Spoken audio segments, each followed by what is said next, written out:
Bonjour, je voudrais vous parler aujourd'hui de Jovalid 3.9 et des nouvelles fonctionnalités liées à l'import-export des CSV.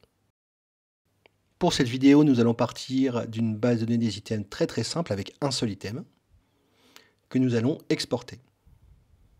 L'export donne un fichier CSV, c'est-à-dire un fichier texte, mais nous pouvons l'envoyer directement dans Numbers, donc dans un tableur, qui va nous le ranger en lignes et colonnes.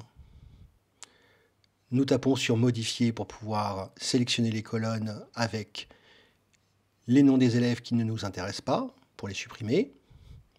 Nous avons donc maintenant une espèce de base de données en tableur correspondant à la base de données des items. Vous n'avez pas à toucher à l'UID d'un item qui est en fait le numéro unique qui permet de reconnaître l'item dans la base. Par contre, nous allons copier-coller le nom des sections de façon à ce que ça soit dans la même section et nous allons créer dans la colonne item de nouveaux titres d'items, donc item 2 et item 3.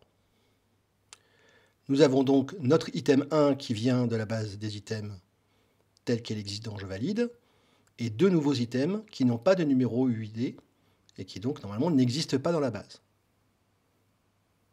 Nous pouvons maintenant utiliser le bouton ...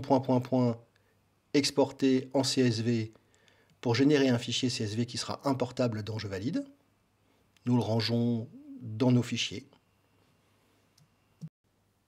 Une fois le fichier généré, nous pouvons retourner dans Jovalid et cette fois-ci importer le fichier CSV. Toujours dans l'onglet Statistiques, CSV, nous allons quand même vérifier les réglages, notamment le dernier, qui permet d'importer une base même sans élèves, et l'option Créer les items sans UID, qui va nous créer automatiquement les items que nous avons créés dans le fichier tableur. Nous importons le fichier, nous allons le rechercher dans nos fichiers, nous sélectionnons, hop, nous voyons en haut, ajout d'un item, item 3, ajout d'un item, item 2. Si nous allons dans la base des items, nous retrouvons bien item 2 et item 3. L'import CSV ne permet pas de gérer les illustrations, donc vous devez mettre les illustrations ensuite. Mais vous avez créé votre base des items à partir d'un fichier CSV, c'est-à-dire à partir d'un tableur. Voilà, j'espère que cette fonctionnalité vous sera utile. À bientôt!